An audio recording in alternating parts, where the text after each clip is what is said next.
Hello everyone, I hope you all are doing well. This side Rahul.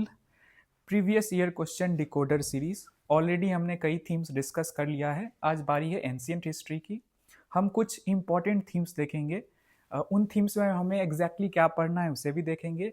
And इस कैसे देखेंगे using previous year question. बस बोलना नहीं है कि हमें थीम्स पढ़ना है, इन थीम्स को पढ़ना है. मैं दिखाऊंगा उन थीम्स में एग्जैक्टली क्या पढ़ना है, और थीम्स जो है मैंने प्रीवियस ईयर क्वेश्चन के थ्रू आपको दिखाऊंगा कि क्या पढ़ना है.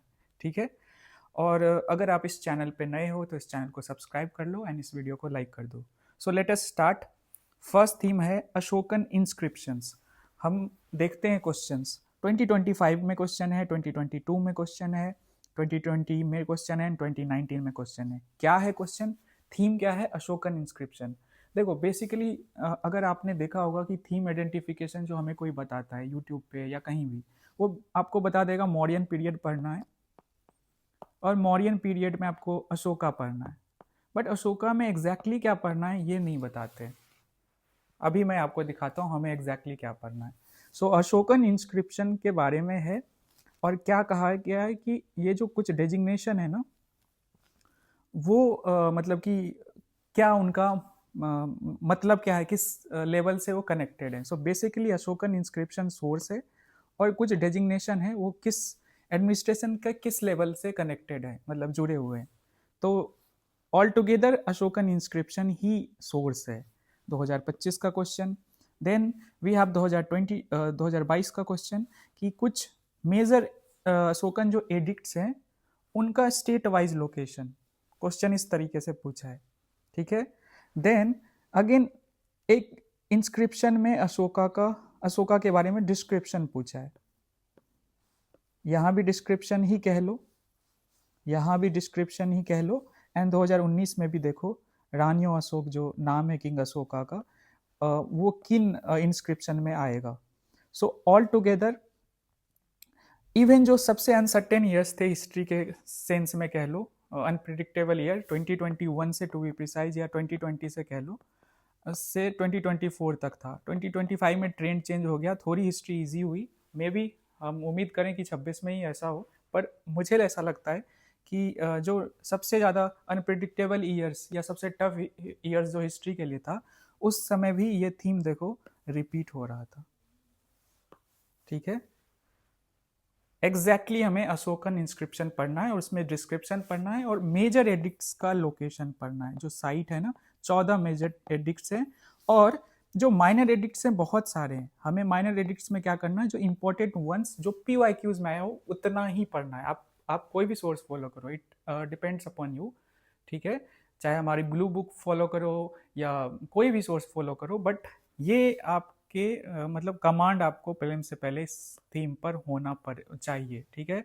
फर्स्ट थिंग, अशोकन इंस्क्रिप्शंस जो है उसमें मेजर माइनर एडिक्ट्स, उसमें डिस्क्रिप्शन क्या दिया हुआ है. ठीक है. And plus PYQs with the minor addicts में क्या लिखा हुआ है. ठीक है. समझ आ गया. चलते हैं हम दूसरे जो थीम है, that is Indus valley civilization. ये सबसे कॉमन थीम है, बट इसमें एग्जैक्टली हमें पढ़ना क्या है.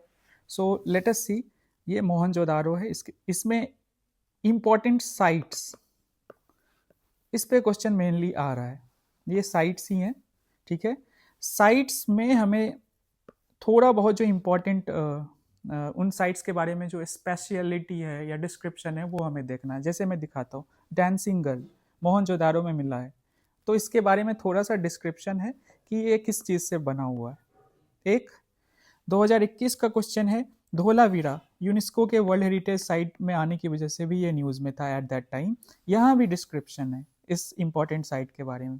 थर्ड थिंग है, इनमें से कौन हड़प्पन साइट नहीं है. तो अगर किसी ने अच्छे से PYQ किया होगा ना, नहीं भी पता होगा ना, तो उन्हें पता है कि सोहगौरा जो है वो मौर्यन साइट था. आई थिंक कॉपर इंस्क्रिप्शन लिखा गया है यहाँ पे.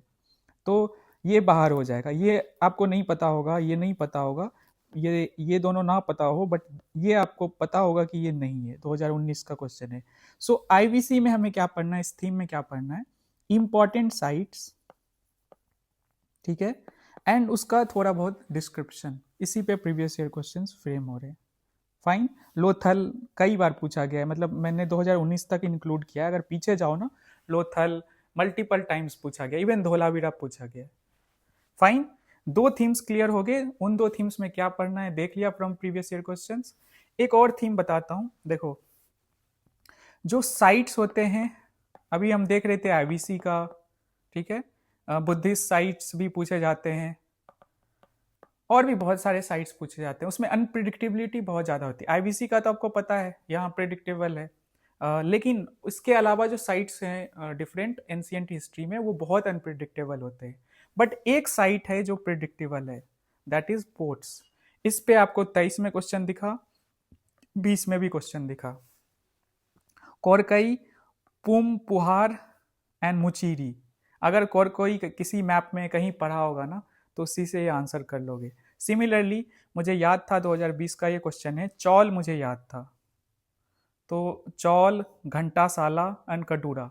PYQ इतना इंपॉर्टेंट क्यों है, खास करके हिस्ट्री में जहाँ पे अनप्रिडिक्टेबिलिटी इतनी इतनी ज़्यादा है। और भी मल्टीपल थीम्स जो है हम डिस्कस करेंगे। मैं आपको बस एक क्विक ओवरव्यू देना चाहता हूँ। आप जो भी सोर्स फॉलो कर रहे हो, आप हमारे मैथ बैच के हैं या नहीं हैं, आपके ऊपर है, बट आप जो भी सोर्स फॉलो कर रहे हैं, जो मैं बता रहा हूँ उस हिसाब से आप प्रिपेयर करना, आपका बहुत फायदा होगा कि theme based preparation with math तो आप कर ही रहे हो, ठीक है, और बेसिक नॉलेज भी ले ही रहे हो, ठीक है।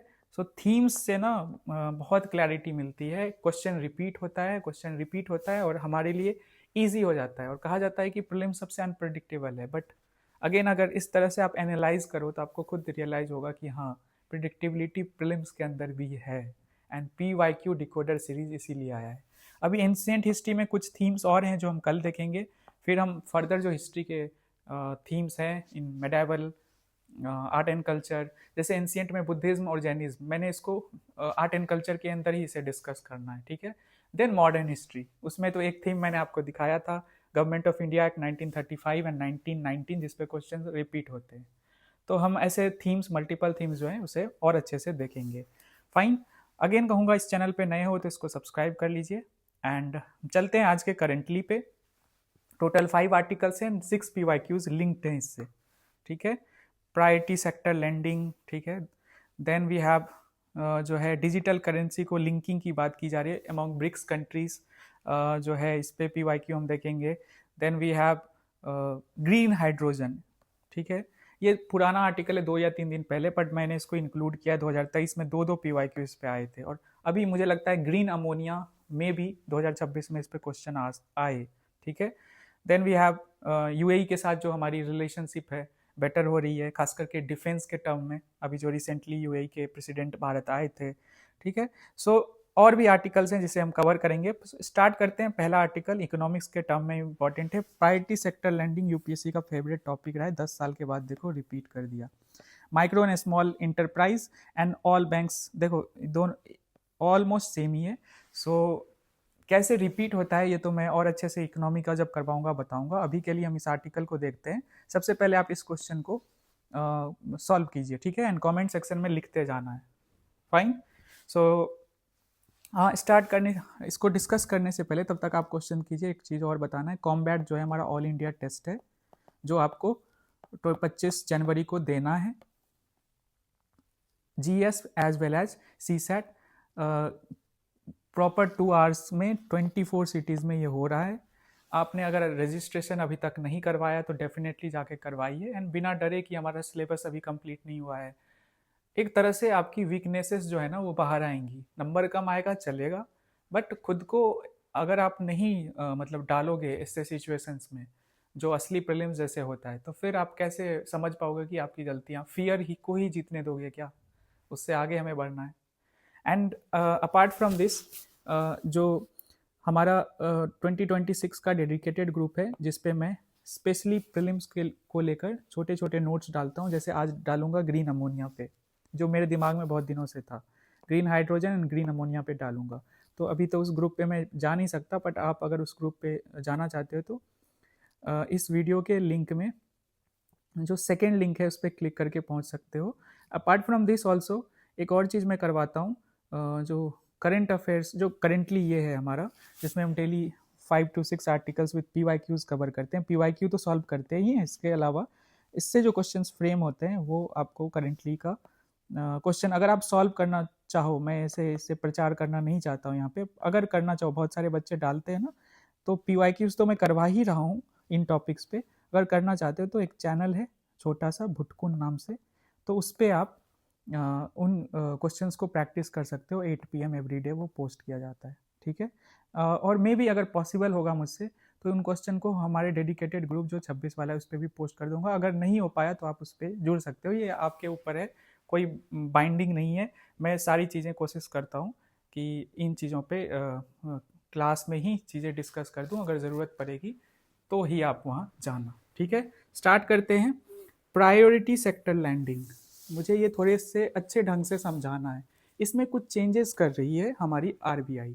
अब देखो ये टॉपिक, पहला क्वेश्चन आपके सामने है, पहले इसको अटेम्प्ट डेफिनेटली कीजिए। Second question and first question, बड़ी मेहनत से मैं इसे इसका स्क्रीनशॉट लेता हूँ, फिर ईयर डालता हूँ, ठीक है, हाईलाइट करता हूँ, ताकि आपको दिखे कि ये टॉपिक्स इंपॉर्टेंट है, इसे कवर करना है बिफोर गोइंग फॉर प्रीलिम्स, ठीक है।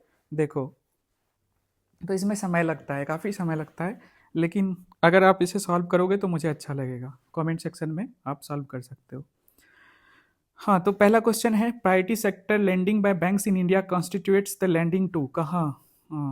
एग्रीकल्चर में, माइक्रो एंड स्मॉल एंटरप्राइजेज में, वीकर सेक्शंस के लिए, और ऑल द एबव। आपको डिसाइड करना क्या आंसर होगा। Then we have the second question, consider the following statements with the reference to India according to the micro small and medium enterprises development act 2006, the medium enterprises are those with the investments in the plant and machinery between 15 crore and 25 crore। अब देखो MSME का जो definition है ना, I think ये 2023 वाला है, ये पुराना है। उस हिसाब से ये सही है गलत है आपको तय करना है। इसको अपडेट किया गया है रिसेंटली, आई थिंक 2021-22 में भी इसको अपडेट किया गया था, एंड फिर से अपडेट अभी रिसेंटली किया गया है। ओके, इस पे भी क्वेश्चन आता है। दूसरा, again, all bank loans to the micro small and medium enterprises qualify under the priority sector. देखो रिपीट हो रहा है 10 साल के बाद। फाइन, आपको पता होना चाहिए इकोनॉमिक्स में, ये इंपॉर्टेंट है, तो ये कॉन्सेप्ट समझाऊंगा अच्छे से। अब इसमें से कितने सही हैं आपको बताना है। पहले मैं अब पेज ऐड करूंगा और समझाऊंगा प्रायोरिटी सेक्टर लैंडिंग क्या होता है। देखो, सबसे पहले मुझे समझाना पड़ेगा जो एक टर्म है, दैट इज ANBC, ठीक है। पहले ANBC समझाऊंगा एंड देन उसके बाद आपको प्रायोरिटी सेक्टर लैंडिंग मैं समझाऊंगा। सो समझाने से पहले I have something to tell. देखो, बैंक्स की जो प्रॉफिट होती है ना, बैंक्स जो है उसका सोर्स क्या है? लोन्स, जो वो जनता को देती है, ठीक है। लोन्स जो वो पब्लिक में देती है। एक मिनट,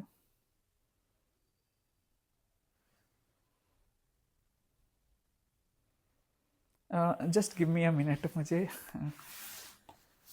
1 मिनट, सॉरी।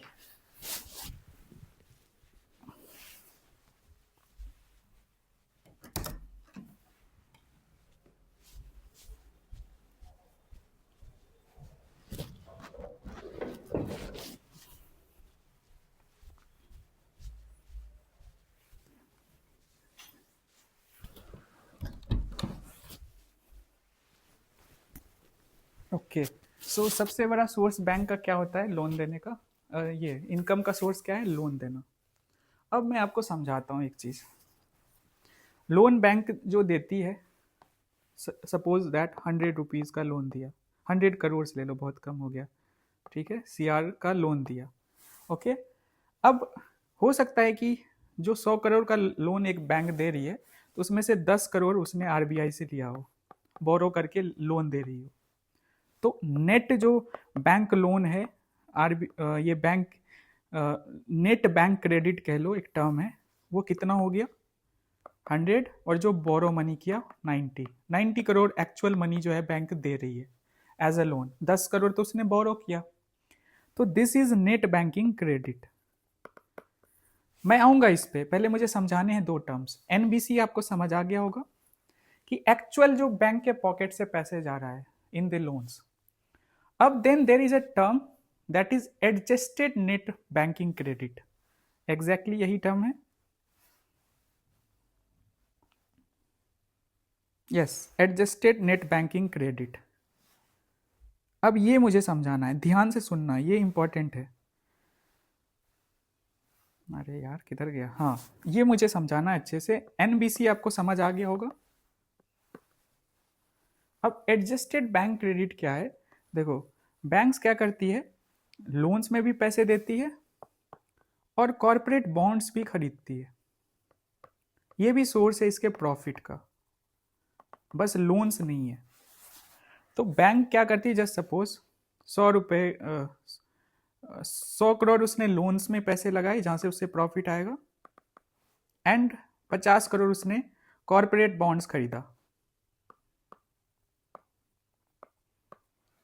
ठीक है, तो ये लोन्स में गया, एंड ये लोन्स जो है ना एनबीसी है, मतलब कि बोरो करने के बाद मैं कह रहा हूं, तो टोटल 150 करोड़ बैंक ने लोन एंड कॉरपोरेट बॉन्ड्स में दिया।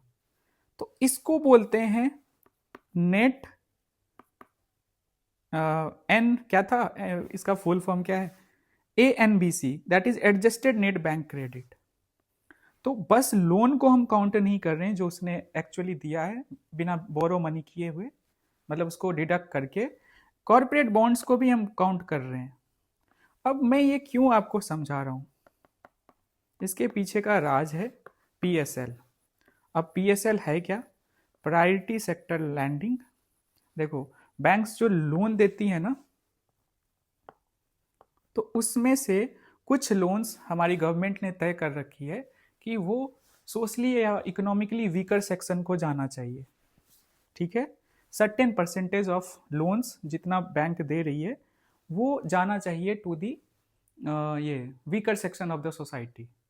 ठीक है, अराउंड 40% ये होता है, हमें परसेंटेज में नहीं जाना है, मुझे आपको कॉन्सेप्ट समझाना है। अब बैंक क्या करती है, जो, और इंडिया एक वेलफेयर स्टेट है, उसका ये एग्जाम्पल है कि पीएसएल जो है ना, जो बैंक वीकर सेक्शन को सर्टेन परसेंटेज ऑफ लोन उसको देना ही पड़ता है, अगर नहीं देगी जितना आरबीआई ने तय कर रखा है तो उसके ऊपर पेनल्टी लगेगा। ठीक है, अब बैंक्स क्या करती है, इस चीज से बचने के लिए वो लोन्स कम देती है, क्योंकि लोन्स पे ही 40% ही देना पड़ेगा ना, बैंक्स तो चालाक है, वो अपना प्रॉफिट सोचेगी। तो वो क्या करती है, लोन्स जो है उसमें 40% की बात कही गई थी, लेकिन पीएसएल क्या कहता है, एएनबीसी पे आपको लोन देना है 40%। अब मैं समझाता हूं फिर से, आपको नेट बैंकिंग क्रेडिट समझ आया होगा।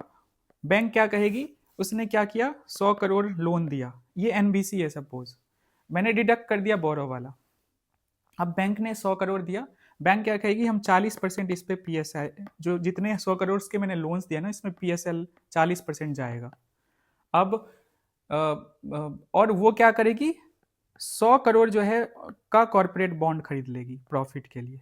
तो ये जो पीएसएल है ना, इससे बचने का तरीका, आप कॉर्पोरेट बॉन्ड्स की तरफ इन्वेस्ट करके पैसे कमा सकता है, बैंक इस तरीके से कर सकता है।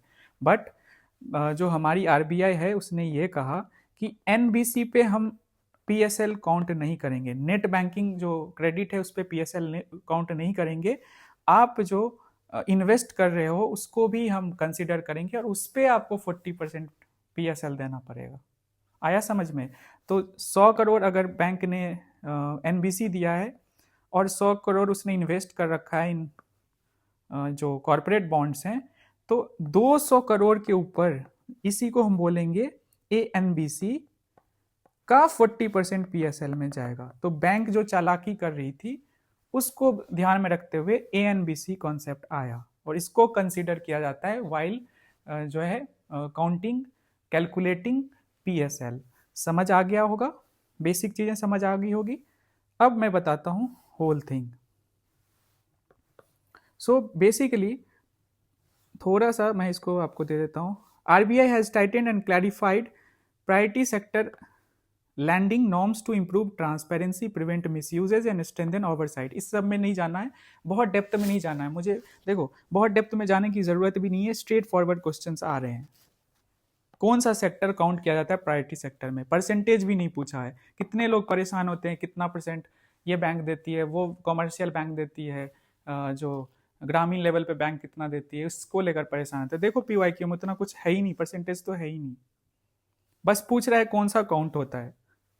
ठीक है, तो बैंक आरबीआई ना इसको टाइटन कर रही है। पीएसएल है क्या? सो क्रेडिट जो देती है on A N B C banks, socially and economically जो इंपॉर्टेंट सेक्टर्स हैं उसको हम बोलते हैं प्रायोरिटी सेक्टर लैंडिंग।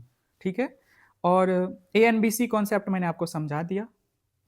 जो नेट एन बी सी है प्लस जो इन्वेस्टमेंट कर रही है बैंक्स प्रॉफिट के लिए, उसका आपको एक सर्टेन परसेंटेज पीएसएल में देना पड़ेगा, मतलब कि 40% लेट अस सपोज।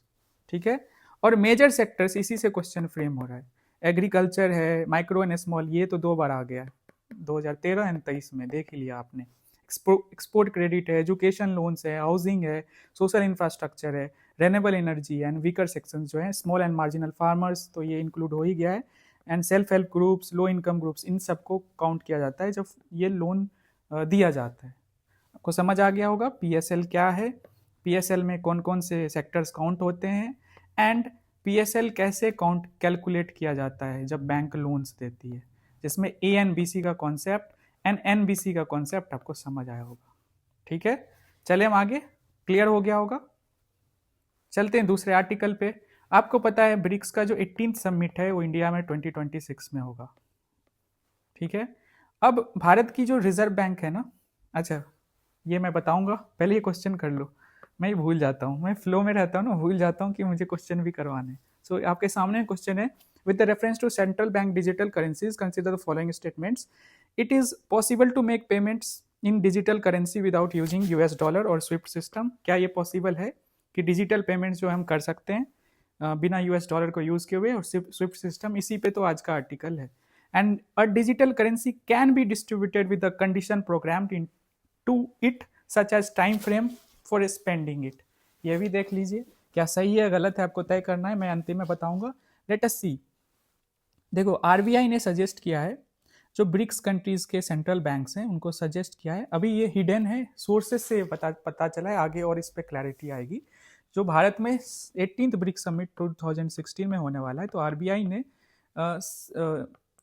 ने जो है जो बैंक्स हैं, सेंट्रल बैंक्स हैं ब्रिक्स के 5 मेन, आपको पता है countries, Brazil, Russia, India, China and south Africa. ठीक है, एबी डिविलियर्स, यही पता है ना आपको। Okay, so RBI has suggested that the linking digital currencies of BRICS countries be included in the 2026 BRICS Summit agenda. Okay, सो इसका purpose क्या है? जो डिजिटल करेंसीज है ना, पहले जान लो, आपको पता है क्रिप्टोग्राफी पे काम करता है, बिटकॉइन टेक्नोलॉजी आप जानते होंगे। भारत में भी अपना खुद का डिजिटल करेंसी निकाला ऑन पायलट लेवल, मतलब कि स्मॉल स्केल पे निकाला है, अभी फुल स्केल पे नहीं निकाला, ई रूपी 2022 में। ठीक है, और मिलियंस यूजर्स अभी जब से लॉन्च हुआ है ना, तब से इससे जुड़ गए हैं। और ये होता क्या है बेसिकली, जो सेंट्रल बैंक डिजिटल करेंसी होती क्या है, digital form of sovereign currency होता है। ठीक है, and issued by central bank, जैसे भारत में ई रूपी है। Legal tender and direct liability by the central bank, देखो ये एक लीगल टेंडर है, जो ई रूपी है ना, लीगल टेंडर है। ठीक है, and direct liability of the central bank, liability मतलब करेंसी जो होती है वो तो सेंट्रल बैंक पे लाइबिलिटी होती है ना, जो वो इशू करती है, आपको पता होगा। लाइबिलिटी एंड एसेट होता है ना, जिसपे आरबीआई पे या बैंकिंग सेक्टर पे पीवाईक्यूज भी पूछे गए हैं। तो जो करेंसीज रिलीज की जाती है वो लाइबिलिटीज में काउंट होती है सेंट्रल बैंक के। Can be use for payments and settlements like cash, obviously ये तो बहुत सिंपल है। सो 5 कंट्रीज जो है ना, पांचों कंट्रीज के जो डिजिटल करेंसी है उसको जो है लिंक करने की बात की जा रही है, जिसे आरबीआई प्रपोज करेगी। भारत का खुद का डिजिटल करेंसी है, डिजिटल करेंसी के पीछे का टेक्नोलॉजी आपको पता है, ये एक लीगल टेंडर है। और ये क्यों किया जा रहा है, क्यों लिंक करना है? सो दैट इन 5 कंट्रीज के बीच में ना आदान प्रदान जो है, आयात निर्यात, एक्सपोर्ट इंपोर्ट इजिली हो पाए, जब अगर हम लिंक कर देंगे इन डिजिटल करेंसीज को, हमारी जो डिपेंडेंस है यूएस डॉलर पे वो कम हो जाएगी। इसलिए एंड जो अनसर्टेनिटी है, आपको पता है ट्रम्प के आने की वजह से, उसको हम मिनिमाइज कर पाएंगे, और हमारी जो ट्रेड है ना इससे और ज़्यादा फ्लरिश करेगी अगर यूएस डॉलर में अगर ना हो तो। ठीक है। सो यही है पूरा मामला, आपको आइडिया लग गया होगा। अब इसमें हमें ज़्यादा जाना नहीं है, बेसिक चीज़ें हैं जो आपको समझ आ गई होगी। सीबीडीसी आपने देखा, ई रूपी आपने देखा, और पांचों कंट्रीज के जो डिजिटल करेंसी है ना वो पायलट प्रोजेक्ट लेवल पे ही है। ठीक है, वो सारी कंट्रीज की सेंट्रल बैंक ना डर डर के, आई मीन धीरे धीरे स्टेप ले रही है, कह लो डर डर के नहीं तो थोड़ा कैलकुलेटिव स्टेप्स ले रही है कि हम फुल स्केल पे अभी नहीं जाएंगे। फाइन, चले हम आगे। तीसरा आर्टिकल है, उस ये 2 या 3 दिन पहले द हिंदू में आया था, मैंने सोच रखा था इसे कवर करूंगा। मुझे लगता है ग्रीन अमोनिया एक टॉपिक है जिसपे यूपीएससी इस साल क्वेश्चन पूछ सकता है। तो पहले तो ये क्वेश्चन 4th और 5th करो, 2023 का दोनों क्वेश्चन है। ग्रीन हाइड्रोजन पे एक साल में ही 2 क्वेश्चन आए थे। तो इसका यूसेज पे है, कैन बी एप्लीकेशन कह लो, कहाँ कहाँ यूज हो सकता है। Can be use directly as a fuel for internal combustion, can be blended with a natural gas and used as a fuel for heat or power generation, and can be used in the hydrogen fuel cell to run vehicles। तो आपको यहाँ पे mad लगाना है, typically वही है। Then again green hydrogen is expected to play significant role in decarbonising how many of the above industries. किन में ये कर सकते हैं, यहाँ भी आप लगा सकते हो मैड। ठीक है, चलते हैं पहले ग्रीन हाइड्रोजन। कंटेक्स्ट क्या है थोड़ा सा जान लेते हैं। जो आंध्र प्रदेश के सीएम है चंद्रबाबू नायडू, उन्होंने कहा कि काकीनाडा जो आंध्र प्रदेश में एक डिस्ट्रिक्ट है वो ग्रीन हाइड्रोजन वैली बनेगा इंडिया का, या है in fact. Okay, so this follows the foundation stone laying of a large green hydrogen and green ammonia production complex in Kakinada. तो वहाँ पे एक तरह से फाउंडेशन स्टोन डाल रहे थे, तो बनेगा इनफैक्ट ग्रीन हाइड्रोजन वैली बनेगा काकीनाडा आंध्र प्रदेश में। ठीक है, क्या है ये प्रोजेक्ट? इसका एम है कि प्रोड्यूस करे green ammonia mainly for export, specifically to Europe. Germany जो है हमें ग्रीन अमोनिया एक्सपोर्ट करेंगे, हम समझेंगे क्या है ग्रीन अमोनिया आगे। तो इस पूरे प्रोजेक्ट जो काकीनाडा है उसमें इस चीज़ पे ध्यान रखा गया है कि ग्रीन अमोनिया प्रोडक्शन की जाएगी, और ग्रीन अमोनिया प्रोडक्शन तब होगी जब आप ग्रीन हाइड्रोजन प्रोड्यूस करोगे। तो दोनों प्रोडक्शन होगी एंड इसको एक्सपोर्ट किया जाएगा टू यूरोप, स्पेशली जर्मनी। और ये एक तरह से इंडिया का जो क्लीन एनर्जी गोल्स है ना उसको पूरा करने में मदद करेगा। अब ग्रीन हाइड्रोजन क्या है? जो ऐसा हाइड्रोजन, ठीक है, जो इलेक्ट्रोलाइसिस, आपको पता है प्रोसेस, वाटर को जो 2 हिस्से में बांटा जाता है, H2O को जब हम तोड़ते हैं H2 + O2 में, ठीक है, तो ये इलेक्ट्रोलाइसिस है। एंड वो जो हम ब्रेक करते हैं ना उसमें हम रेनेबल सोर्स का यूज करते हैं। इस प्रोसेस में हम रेनेबल सोर्स का यूज करते हैं जैसे सोलर एंड विंड। तो जब वाटर को ब्रेक किया जाता है हाइड्रोजन ऑक्सीजन में और हाइड्रोजन को निकाला जाता है यूजिंग रेनेबल सोर्स, उसको हम ग्रीन हाइड्रोजन कहते हैं। ठीक है, और इस तरीके से no carbon emission during the production, क्योंकि सोर्स ही है ना, देख लो क्या है, रेनेबल सोर्सेस है। Used as a clean fuel in industries, transport and for making green ammonia. ये इंपॉर्टेंट है, इसका यूसेज आपको दिख रहा है। एक तो इंडस्ट्रीज में एज अ फ्यूल यूज कर सकते हो हाइड्रोजन को, ट्रांसपोर्ट में यूज कर सकते हो, एंड मेकिंग ग्रीन अमोनिया।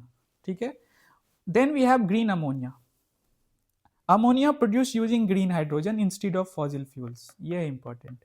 तो ग्रीन अमोनिया हम किसको कहते हैं? जो हम हाइड्रोजन को यूज करके प्रोड्यूस करते हैं उसे हम ग्रीन अमोनिया कहते हैं, बेसिक है।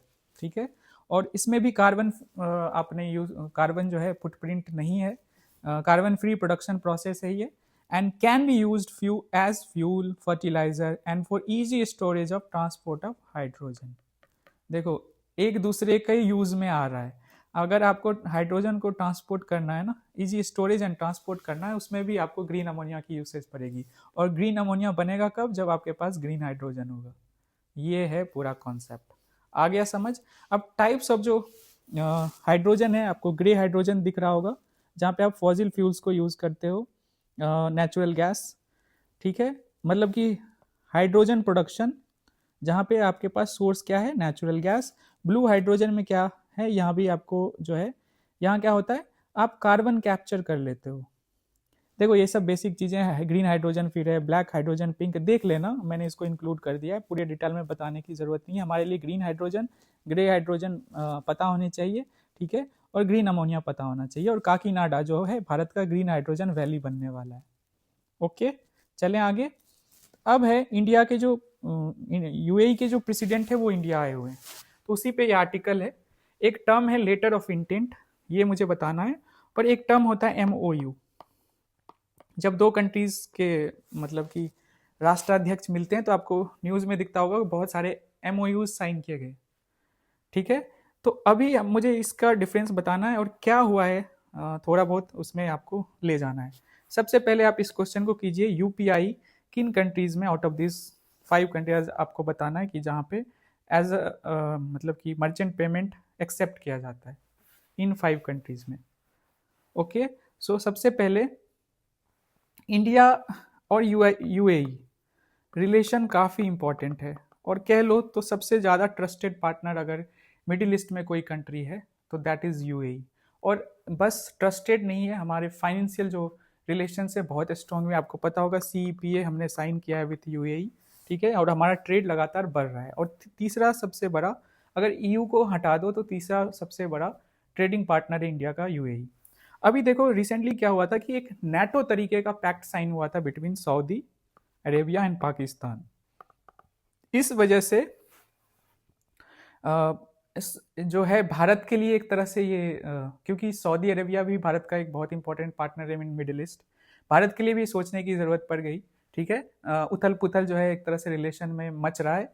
सेकेंड थिंग है यमन में क्या हो रहा है between UAE and Saudi Arabia.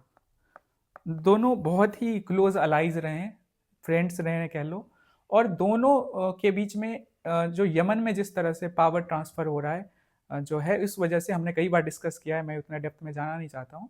तो यूएई और सऊदी के बीच में डिफरेंसेस आ रहे हैं।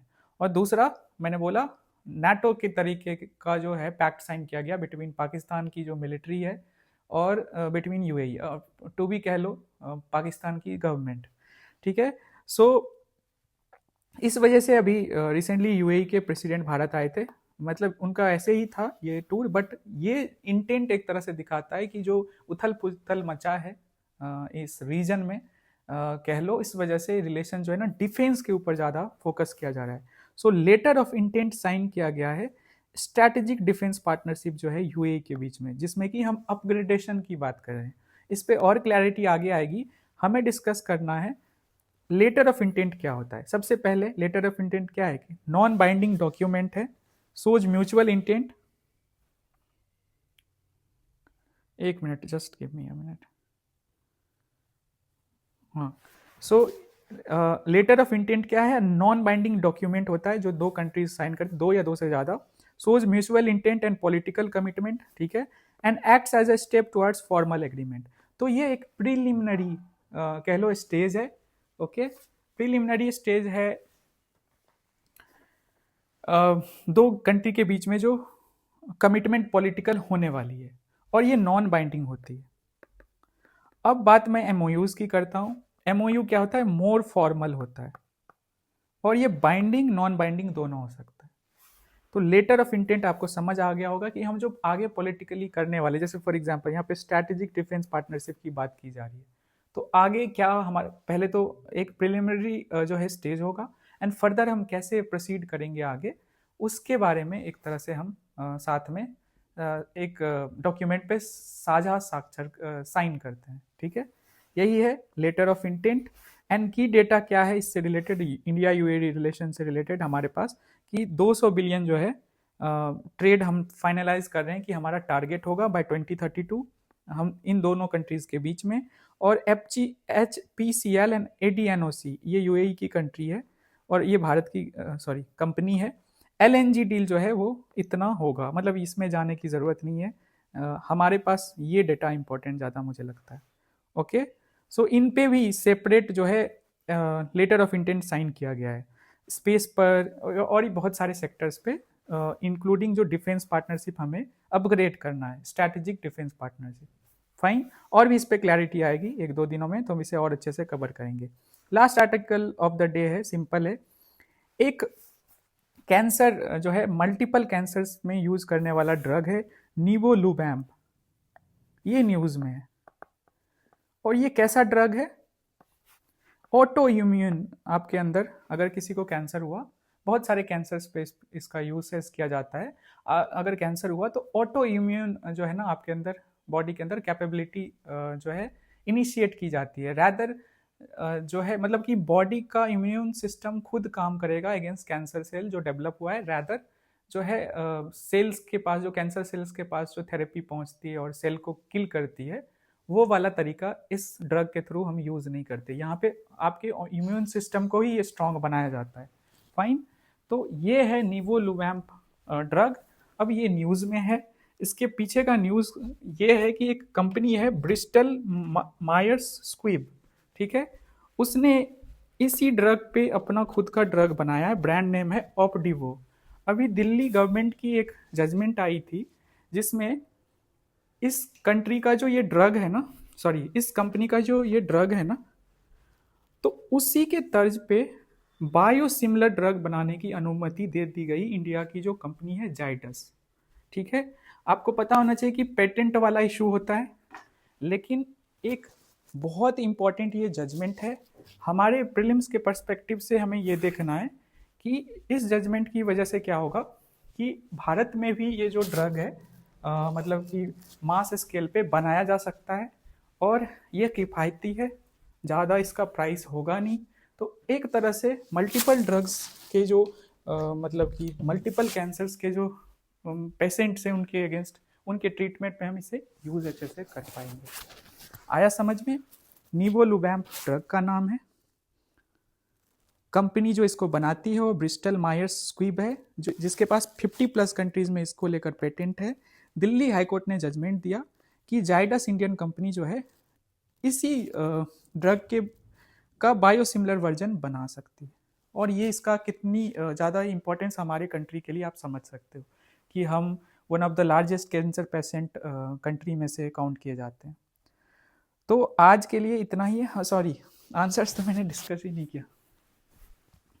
चलो यूपीआई में देखो, सिंपल है। 6th क्वेश्चन, इसमें यूएई आएगा, यूएई है इसीलिए मैंने इसको इंक्लूड किया। फ्रांस आएगा एंड सिंगापुर आएगा।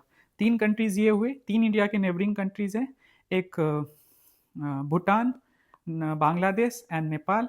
6 कंट्रीज हो गए टोटल, और एक मॉरिशस। सो 7 कंट्रीज हैं जिसमें कि यूपीआई जो है वो एक्सेप्टेबल है इंडिया की। तो इसमें ओनली 3 होगा, UAE, France and Singapore. So B is the answer of 6th question. इस पे मैं मैड लगाने बोला था, can be can be can be, all 3। यहां भी देख लो, सिग्निफिकेंट रोल पूछा जा रहा है, एक्सेप्टेड टू प्ले, ठीक है। ऐसा नहीं है कि पूरा एश्योरिटी के साथ बोला जा रहा है, एक्सेप्टेड टू प्ले। तो बिल्कुल इसमें भी ऑल 3 होगा, 5 का भी C. Then central bank digital currencies, हमने ये पूरा जो डिस्कशन किया ना, उसमें पहला स्टेटमेंट तो उसको क्लियरली सही कर देता है। It is possible to make payments in a digital currency without using US dollar और स्विफ्ट का लिंकिंग जो हम कर रहे हैं वो इसी पर्पस के लिए तो कर रहे हैं कि हमारी डिपेंडेंसी कम हो यूएस डॉलर पे। एंड इट इज़ पॉसिबल भी बोल रहा है, मतलब कि पॉजिटिव है, मतलब पॉसिबिलिटी है ना, ऐसा तो नहीं है कि श्योरिटी के साथ ही बोल रहा है। Then a digital currency can be distributed with a condition program into it such a time frame for spending it. बिल्कुल समय निर्धारित आप डिजिटल करेंसी को रिलीज कर सकते हो, तो सी होगा इसका, 3rd का।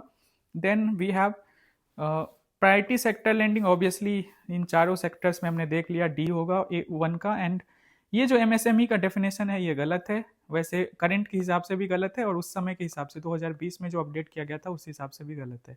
और यस, जो मीडियम इंटरप्राइज है ना, micro small medium enterprises qualify under priority sector landing, तो ये तो सेम ही डाल दिया ना इधर, तो इसका आंसर बी होगा।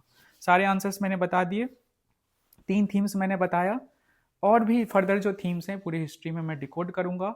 आप थोड़ा पेशेंस रखो, और जब पढ़ो ना तो इस तरीके से पढ़ो कि जो थीम्स में जैसे मैंने आपको डिस्कस किया ना उस तरीके से आपको पढ़ना है। बाकी आपको वीडियो अच्छा लगा हो लाइक कर दीजिए, आप अगर इस चैनल पे नए हैं तो बिल्कुल सब्सक्राइब कीजिए। एंड जो PYQs मैं इतने करवा रहा हूँ ना, तो उसको प्लीज़ कमेंट सेक्शन में लिखिए, क्योंकि बस हम आर्टिकल नहीं डिस्कस कर रहे हैं, आर्टिकल्स के साथ साथ प्रीवियस ईयर क्वेश्चंस को भी लिंक कर रहे हैं, सो दैट आपकी करंट नॉलेज तो हो ही, बेसिक नॉलेज के लिए, स्टैटिक नॉलेज के लिए भी मैं कॉन्सेप्ट डिस्कस कर रहा हूँ, जैसे PSL हो गया, ANDC हो गया, हमने डिस्कस किया, ग्रीन हाइड्रोजन, जो ग्रीन अमोनिया, ये सारी चीज़ें हमने डिस्कस करी हैं। और इसके साथ साथ करंट तो क्यों न्यूज़ में है वो भी हम देख ही रहे। तो thank you for listening me, bye, take care, मिलते हैं हम कल, नए थीम्स के साथ और नए आर्टिकल्स के साथ with the previous year questions. सबूत के साथ बातें होंगी, ऐसे नहीं बोलना है। ठीक है, thank you, bye, take care.